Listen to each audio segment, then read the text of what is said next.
नमस्कार विद्यार्थी मित्रांनो, मराठा विद्या प्रसारक समाज संस्थेच्या KTHM महाविद्यालयातील अर्थशास्त्र विभागामार्फत प्रथम वर्ष कला या वर्गाच्या भारतीय आर्थिक पर्यावरण या विषयाच्या व्याख्यानामध्ये मी प्राध्यापक डॉक्टर संदीप टिळे आपले सहर्ष स्वागत करतो। विद्यार्थी मित्रांनो, भारतीय आर्थिक पर्यावरण या विषयाच्या दुसऱ्या प्रकरणातला एक महत्त्वपूर्ण मुद्दा आपण आजच्या व्याख्यानामध्ये विचारात घेणार आहोत, तो म्हणजे भारतीय अर्थव्यवस्थेतील शेतीची भूमिका। विद्यार्थी मित्रांनो, या दुसऱ्या प्रकरणामध्ये आपण भारतीय अर्थव्यवस्थेतील शेतीची भूमिका या मुद्द्याचा सविस्तरपणे विचार करणार आहोत। त्यानंतर भारतीय शेतीसमोरील आव्हाने या मुद्द्याचाही विचार करणार आहोत। वेगवेगळ्या प्रकारच्या आव्हानांचा, संकटांचा, अडचणींचा सामना भारतीय शेती क्षेत्र करत आहे। या सर्व अडचणींचा आणि आव्हानांचा विचार आपण या मुद्द्यामध्ये करणार आहोत। त्यामध्ये प्रामुख्याने शेतीची उत्पादकता वाढवायची कशी याचा विचार करणार आहोत। त्यानंतर ग्रामीण पतपुरवठा वाढवायचा कसा याचाही विचार करणार आहोत। त्यानंतर शेतमाल विक्री व्यवस्था आणि त्या शेतमाल विक्री व्यवस्थेतील अडथळे याही बाबींचा आपण विचार करणार आहोत। आणि त्याचप्रमाणे या दुसऱ्या मुद्द्यामध्ये आपण ग्रामीण उद्योजकता आणि त्या ग्रामीण उद्योगांचे ग्रामीण विकासातील महत्व याही बाबींचा विचार करणार आहोत। विद्यार्थी मित्रांनो, दुसऱ्या प्रकरणातला तिसरा मुद्दा आहे तो म्हणजे भारतीय शेतीमधील अलीकडील प्रवृत्ती। भारतीय शेतीमध्ये मोठ्या प्रमाणात आणि आमूलाग्र असे बदल अलीकडच्या काळामध्ये झालेले आहेत। पिकाचा आकृतिबंध बदललेला आहे। नगदी पिकांना आज महत्व आलेलं आहे। पारंपरिक पिकांच्या ऐवजी नगदी पिकांचं उत्पादन आज मोठ्या प्रमाणात घेतलं जात आहे। हा पिकाचा आकृतिबंध अलीकडच्या काळामध्ये बदललेला दिसतो आहे।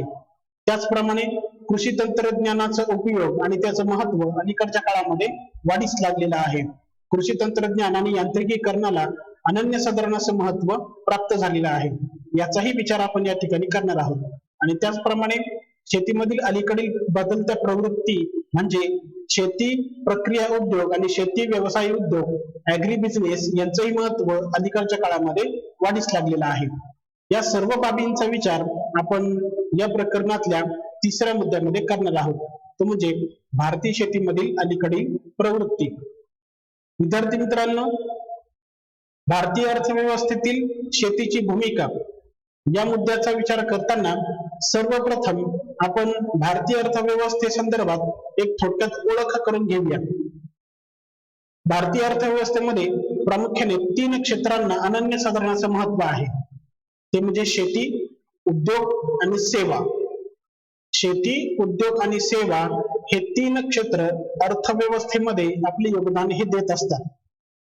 अलीकडच्या काळामध्ये म्हणजे विशेषतः 1991 नंतरच्या आर्थिक सुधारणांनंतर उद्योग क्षेत्र आणि त्या तुलनेने सेवा क्षेत्राचं महत्व आणि योगदान वेगाने वाढत गेलं।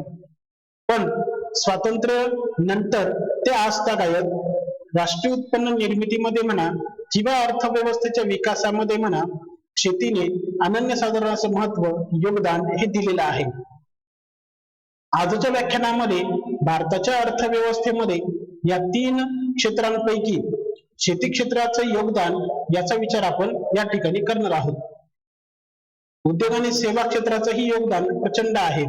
उद्योग रोजगार निर्मितीस कारणीभूत ठरतात, भांडवल निर्मितीसाठी कारणीभूत ठरतात। शेती क्षेत्रातून निर्माण होणाऱ्या कच्च्या मालाचा उपयोग आणि त्यासाठीची बाजारपेठ म्हणून उद्योग क्षेत्र काम करतं आणि या उद्योगाने शेती क्षेत्राला लागणाऱ्या विविध प्रकारच्या सेवा पुरविण्याचं काम सेवा क्षेत्र करतं। पण आजच्या व्याख्यानामध्ये आपण प्रामुख्याने भारतीय अर्थव्यवस्थेतील शेतीची भूमिका कशी आहे त्याचा सर्वांगीण विचार आजच्या व्याख्यानामध्ये करणार आहोत। विद्यार्थी मित्रांनो, भारतीय अर्थव्यवस्था ही कृषी प्रधान अर्थव्यवस्था आहे। Indian culture is an agriculture असं म्हणतात। Indian agriculture is an backbone for Indian economy. भारतीय शेती हा भारतीय अर्थव्यवस्थेचा कणा आहे। यावरूनच आपल्याला भारतीय अर्थव्यवस्थेतील शेतीची भूमिका याची स्पष्ट कल्पना येते। विद्यार्थी मित्रांनो, या मुद्द्याच्या आधारे आपण शेतीची भूमिका आणि त्याचं महत्व जरी विचारात घेतलं तरी वेगवेगळ्या अंगांनी अर्थव्यवस्थेमध्ये शेतीची भूमिका अनन्यसाधारण आहे। तर चला या सर्व मुद्द्यांचा आपण आजच्या व्याख्यानामध्ये विचार करूया. विद्यार्थी मित्रांनो, भारतीय अर्थव्यवस्था आणि या अर्थव्यवस्थेच्या दृष्टीने अत्यंत जिव्हाळ्याचा आणि महत्वाचा विषय तो म्हणजे राष्ट्रीय उत्पन्न. राष्ट्रीय उत्पन्न याचा अर्थ देशाच्या एका आर्थिक वर्षाच्या आत देशाच्या सीमारेषेच्या आत किंवा बाहेर जे काही उत्पन्न निर्मिती होते त्या सर्व प्रकारच्या उत्पन्नाची बेरीज म्हणजे राष्ट्रीय उत्पन्न होय. देशामध्ये जे काही उत्पादन निर्माण होतं त्या उत्पादनाची बाजारपेठेतील किंमत या किमतीची बेरीज म्हणजे राष्ट्रीय उत्पन्न होय. अशा विविध अंगांनी आपण राष्ट्रीय उत्पन्नाची व्याख्या आणि अर्थ लक्षात घेऊ शकतो. आता या राष्ट्रीय उत्पन्न निर्मितीमध्ये किंवा राष्ट्रीय उत्पन्न वाढीमध्ये शेतीची भूमिका फार महत्वाची आहे. शेती आपले योगदान ही देत असते. देशाच्या एकूण लोकसंख्येच्या जवळपास 60 ते 65% लोकसंख्या आज शेती क्षेत्रावर अवलंबून आहे. ही संपूर्ण लोकसंख्या राष्ट्रीय उत्पन्न निर्मितीमध्ये आपले योगदान हे देत असते. उदाहरणार्थ 100 रुपये जर एखाद्या देशाचं राष्ट्रीय उत्पन्न असेल तर त्या 100 रुपयामध्ये 1/3 वाटा एवढा मोठा वाटा हा एकट्या शेती क्षेत्राचा असतो. भारताच्या राष्ट्रीय उत्पन्नातील शेती क्षेत्राचा वाटा अलीकडच्या काळामध्ये कमी कमी होत गेलेला आहे, पण आतापर्यंत राष्ट्रीय उत्पन्न निर्मितीमध्ये आणि वाढीमध्ये शेतीने मात्र भरीव योगदान हे दिलेलं आहे. कच्च्या मालाचा पुरवठा असेल किंवा आंतरराष्ट्रीय व्यापारातून निर्यातीच्या माध्यमातून परकीय चलन मिळवणं असेल, अशा वेगवेगळ्या मार्गाने राष्ट्रीय उत्पन्न निर्मितीमध्ये शेतीने आपली भूमिका पार पाडलेली आहे. विविध घटक शेतीच्या आदानांची आणि प्रदानांची देवाणघेवाण करत असतात. त्यांची खरेदी विक्री ही होत असते आणि त्या खरेदी विक्रीच्या माध्यमातून मोठ्या प्रमाणात कर संकलन हे होत असतं. शेती क्षेत्राला अनन्यसाधारण असं महत्व आहे. शेती क्षेत्रामध्ये फार मोठी लोकसंख्या गुंतलेली आहे. मोठ्या लोकसंख्येकडनं मोठ्या प्रमाणात खरेदी विक्री ही होत असते आणि म्हणून खरेदी विक्रीच्या माध्यमातून कर संकलन हे मोठ्या प्रमाणात होत असतं. राष्ट्रीय उत्पन्नामध्ये करांचा फार मोठा वाटा आहे. कर आणि करेतर अशा वेगवेगळ्या मार्गांनी राष्ट्रीय उत्पन्न निर्मिती होत असते. राष्ट्रीय उत्पन्नाची निर्मिती होत असते. यामध्ये करांच्या माध्यमातून सुद्धा मोठ्या प्रमाणात योगदान शेती क्षेत्र हे देत असतं. शेती क्षेत्रातून उत्पादित होणारा कच्चा आणि पक्का माल यांची मोठ्या प्रमाणात निर्यात करता येते आणि या निर्यातीच्या माध्यमातून देशाला परकीय चलन मिळतं आणि हे परकीय चलन सुद्धा राष्ट्रीय उत्पन्नामध्ये आपले योगदान हे देत असतं. अशा प्रकारे आपण राष्ट्रीय उत्पन्नामध्ये किंवा राष्ट्रीय उत्पन्नातील शेती क्षेत्राचा वाटा याचा विचार करू शकतो. विद्यार्थी मित्रांनो, भारतीय अर्थव्यवस्थेच्या दृष्टीने शेती क्षेत्र फार महत्वाची भूमिका पार पाडतं. ते या दुसऱ्या मुद्द्याच्या आधारे आपण सविस्तरपणे स्पष्ट करू शकतो. भारताच्या दृष्टीने रोजगार निर्मिती करणं हा अत्यंत जिव्हाळ्याचा आणि महत्वाचा असा विषय आहे. भारतीय अर्थव्यवस्थेमध्ये विशेषतः शेती क्षेत्रामध्ये छुप्या बेकारीचं प्रमाण मोठ्या प्रमाणात आहे. छुपी बेकारी म्हणजे अशी बेकारी की ज्या श्रमिकांची सीमांत उत्पादकता 0 असते. याचा अर्थ असा की एखाद्या उत्पादन कार्यामध्ये जास्तीचे श्रमिक काम करत असतात. या जास्तीच्या श्रमिकांना त्या उत्पादन कार्यातून काढून घेतलं तरी त्या क्षेत्राच्या उत्पादकतेवर आणि म्हणून एकूण उत्पादनावर कोणताही परिणाम होत नाही. असे जे अतिरिक्त श्रमिक शेती क्षेत्रामध्ये काम करत आहेत, अशा शेती क्षेत्रात काम करणाऱ्या श्रमिकांना शेती प्रक्रिया उद्योग किंवा शेती पूरक उद्योगांमध्ये रोजगार निर्माण करून देणं यामध्ये शेतीची फार मोठी भूमिका आहे. भारतीय अर्थव्यवस्थेत अतिरिक्त लोकसंख्येचा दाब आहे आणि या अतिरिक्त लोकसंख्येसाठी रोजगार निर्मिती करणं हे अत्यंत गरजेचं आहे. गेल्या 60 ते 70 वर्षांपासून रोजगार निर्मितीचं एक महत्वाचं क्षेत्र म्हणून शेती क्षेत्राकडे पाहिलं जातं. छुपे बेकारीचं प्रमाण कमी केलं तर देशातील बेरोजगारी कमी होऊन रोजगाराची उत्पादकता वाढेल आणि म्हणून शेती क्षेत्राला पूरक किंवा शेती क्षेत्राशी संबंधित प्रक्रिया उद्योगांची निर्मिती केल्याने ह्या रोजगारांना किंवा या अतिरिक्त श्रमिकांना अशा क्षेत्रांमध्ये गुंतवणं शक्य होतं. म्हणजे शेती क्षेत्राचा विकास, शेती क्षेत्राशी संबंधित प्रक्रिया उद्योग, शेती क्षेत्राशी संबंधित पूरक उद्योग आणि प्रक्रिया उद्योग यांची निर्मिती झालेली आहे आणि म्हणून रोजगार निर्मिती मोठ्या प्रमाणात झालेली आहे. म्हणजे शेती क्षेत्र प्रत्यक्ष रोजगार निर्मिती तर करतच, पण अप्रत्यक्षरित्या सुद्धा शेती क्षेत्र मोठ्या प्रमाणात रोजगाराची निर्मिती करत आहे. आजच्या घडीला, आजच्या काळात उद्योग आणि सेवा क्षेत्राची रोजगार निर्मितीची क्षमता ही संपत आलेली आहे आणि म्हणून अतिरिक्त लोकसंख्येला आता रोजगार निर्मिती किंवा रोजगार पुरवण्याचं काम हे शेती क्षेत्र करत आहे. म्हणजे स्वातंत्र्यापासून ते आजच्या काळात शेती क्षेत्राने एकूण लोकसंख्येच्या जवळपास 70 ते 75% लोकसंख्येला रोजगार पुरविलेला आहे. शेतीशी संबंधित उद्योग असो, प्रक्रिया उद्योग असो, पूरक उद्योग असो, या उद्योगांमध्ये प्रत्यक्ष आणि अप्रत्यक्ष रोजगाराची निर्मिती शेती क्षेत्रामुळे झालेली आहे. या अर्थानेही आपण भारतीय अर्थव्यवस्थेतील शेतीची भूमिका स्पष्ट करू शकतो. विद्यार्थी मित्रांनो, तिसरा मुद्दा आपल्याला या बाबतीत विचारात घेता येईल तो म्हणजे वाढत्या लोकसंख्येला अन्नधान्याची तरतूद करणं. शेती क्षेत्रातून अन्नधान्याची मोठ्या प्रमाणात उत्पादन होत असतं.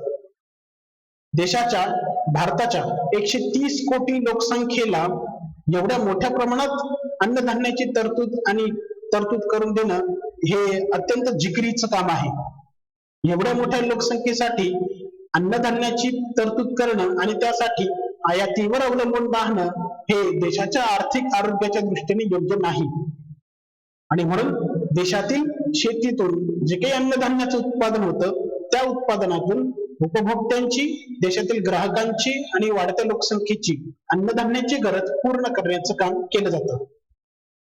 जर शेती क्षेत्र विकसित नसतं, शेती क्षेत्रातून भरपूर किंवा मुबलक प्रमाणामध्ये अन्नधान्याचं उत्पादन झालं नसतं, तर या मोठ्या लोकसंख्येला अन्नधान्याची तरतूद किंवा उपलब्धता करून देण्यासाठी मोठ्या प्रमाणात अन्नधान्य आपल्याला आयात करावं लागलं असतं आणि ह्या आयातीवर मोठ्या प्रमाणात खर्च हा देशाला करावा लागला असता की ज्याचा देशाच्या व्यवहार तलावर, व्यापार तलावर आणि म्हणून आर्थिक अंदाजपत्रकावर विपरीत परिणाम झाला असता.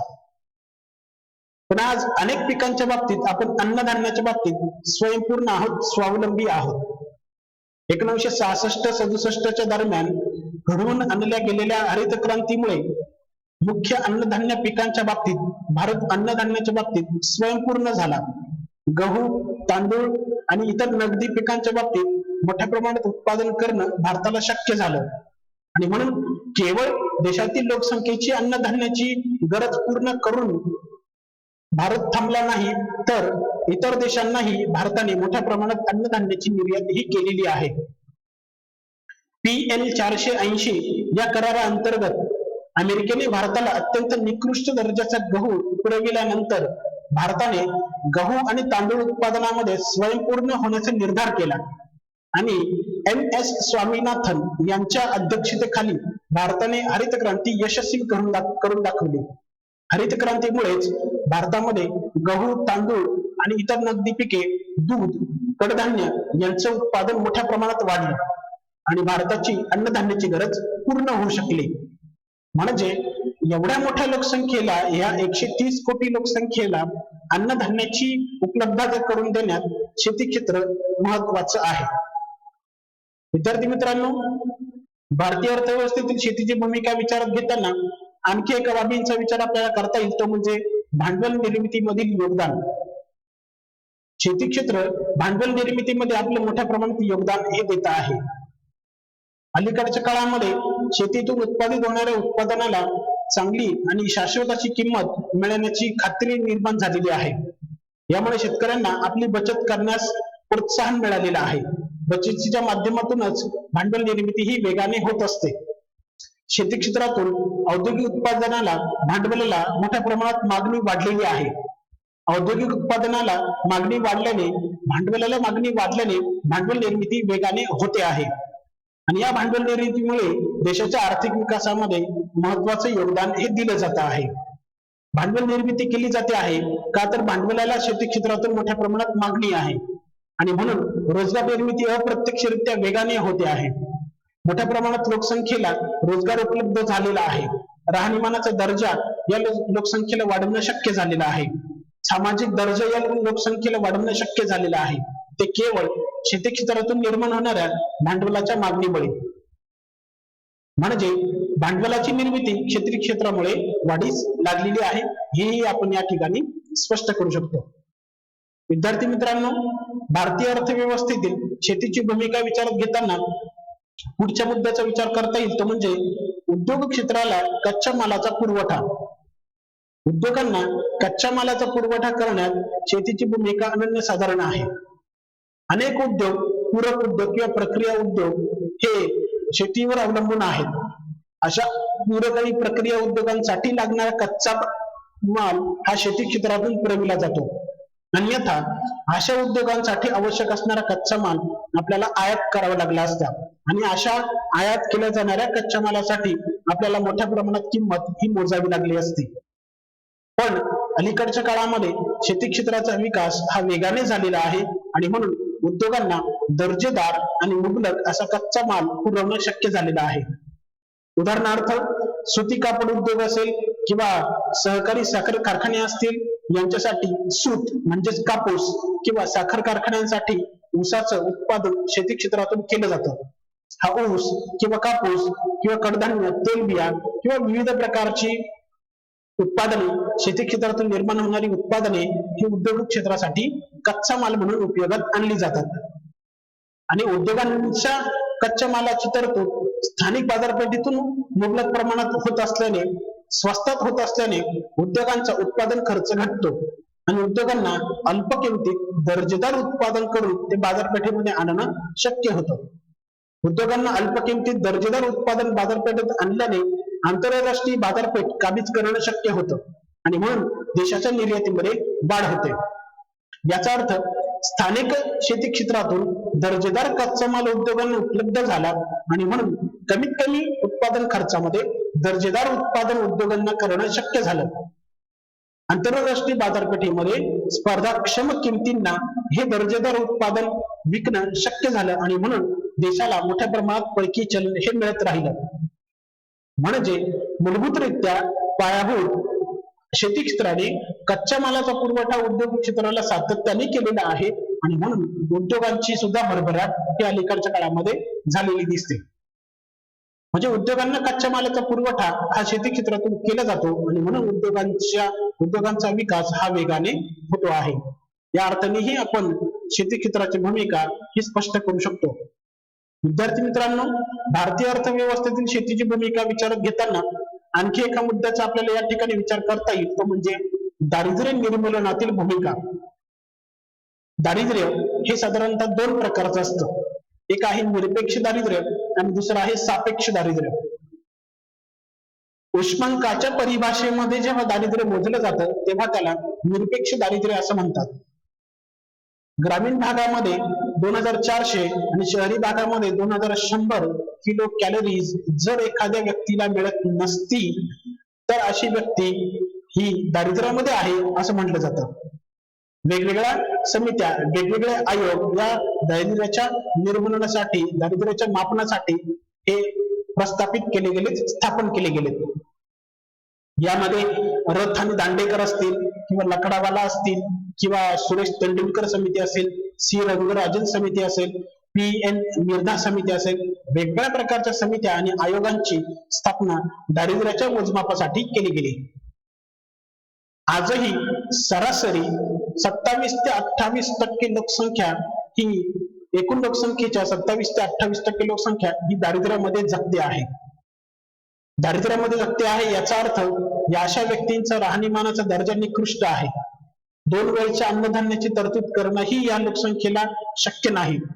इतक्या मोठ्या प्रमाणात जर लोकसंख्या दारिद्र्यामध्ये असेल तर साहजिकच आहे शासकीय स्तरावर दारिद्र्य निर्मूलनासाठी मोठ्या प्रमाणात प्रयत्न केले जाणार. शेती क्षेत्र हे दारिद्र्य निर्मूलनामध्ये अनन्यसाधारण असं महत्व पार पाडत असतं. शेती क्षेत्रातून रोजगाराची निर्मिती होते. शेती क्षेत्रातून मोठ्या प्रमाणात उत्पन्न निर्मिती होते.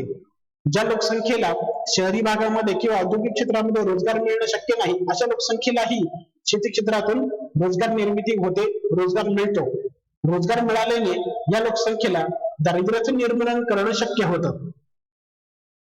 उत्पन्न वाढवण्यात ही लोकसंख्या यशस्वी होते आणि उत्पन्न वाढल्याने ही लोकसंख्या दारिद्र्य निर्मूलनातून बाहेर येते, दारिद्र्य रेषेच्या वर येते. म्हणजे देशाच्या एकूण दारिद्र्य निर्मूलनामध्ये जे काही वेगवेगळे प्रयत्न केले जात आहेत, त्या वेगवेगळ्या प्रयत्नांमध्ये शेती क्षेत्र आपले महत्वपूर्ण योगदान हे देत आहे आणि देशाचं दारिद्र्य निर्मूलन करण्याचं काम हे करत आहे. या अनुषंगाने आपण भारतीय अर्थव्यवस्थेतील शेतीची भूमिका ही स्पष्ट करू शकतो. त्यानंतर विद्यार्थी मित्रांनो, पुढचा मुद्दा आपल्याला या ठिकाणी विचारात घेता येईल तो म्हणजे औद्योगिक उत्पादनासाठी बाजारपेठ ही शेती क्षेत्रातून निर्माण होते. शेती क्षेत्राला लागणारी जी अवजारे आहेत, यंत्रसामग्री आहेत किंवा जी काही आदाने आहेत, त्या सर्व आदानांमुळे आदानांची मागणी निर्माण झालेली आहे आणि म्हणून औद्योगिक उत्पादनाला शेती ही एक बाजारपेठ उपलब्ध झालेली आहे. औद्योगिक क्षेत्रामध्ये वेगवेगळ्या प्रकारच्या शेतीशी संबंधित यंत्रसामग्री किंवा शेतीशी संबंधित खते, बी बियाणे किंवा कीटकनाशके यांचं मोठ्या प्रमाणात उत्पादन हे होत आहे. औद्योगिक क्षेत्रामधून उत्पादित होणाऱ्या उत्पादनाला शेती क्षेत्रातून मोठ्या प्रमाणात मागणी येते. म्हणजेच शेती क्षेत्राचा विकास झाल्याने या उत्पादनाला मागणी मोठ्या प्रमाणात वाढली आहे. विविधीकृत शेती क्षेत्राचं तंत्र आज अवलंबलं गेलेलं आहे.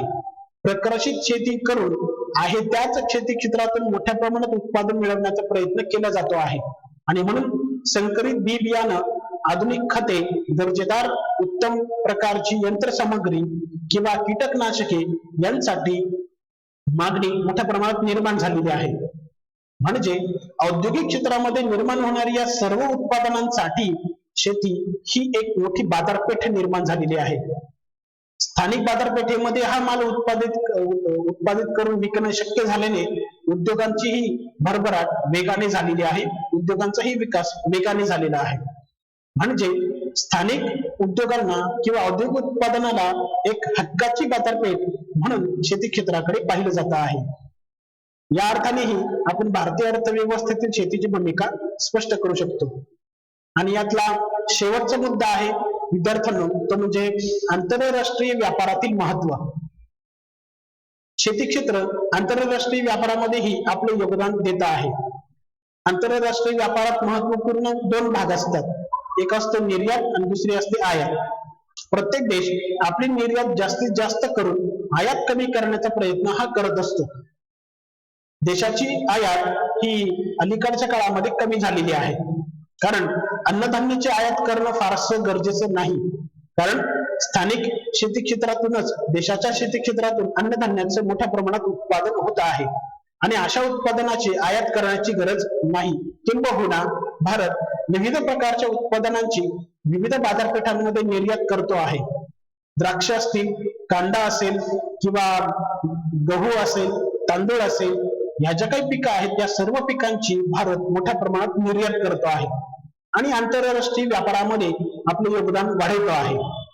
निर्यात वाढली, आयात कमी राहिली तर देशाच्या परकीय चलन व्यापारामध्ये नफा निर्माण होतो आणि नफा निर्माण झाला तर देशाच्या राष्ट्रीय उत्पन्नामध्ये वाढ होते आणि देशाचा आर्थिक विकास हा वेगाने होतो. म्हणजे आंतरराष्ट्रीय व्यापारातील भारतीय अर्थव्यवस्थेचा वाटा वाढविण्यात शेती क्षेत्र आपलं महत्वपूर्ण योगदान हे देत आहे. अशा अर्थाने आपण भारतीय अर्थव्यवस्थेतील शेतीची भूमिका आणि त्याचं महत्व हे स्पष्ट करू शकतो. विद्यार्थी मित्रांनो, आतापर्यंत आपण एकूण 8 मुद्द्यांचा विचार केला. अशा विविध अंगांनी आपण भारतीय अर्थव्यवस्थेतील शेतीची भूमिका स्पष्ट करू शकतो आणि आपल्या भारतीय अर्थव्यवस्थेतील शेतीची भूमिका विचारात घेताना या सर्व मुद्द्यांचा सविस्तरपणे आपण विचार हा या ठिकाणी केलेला आहे. धन्यवाद.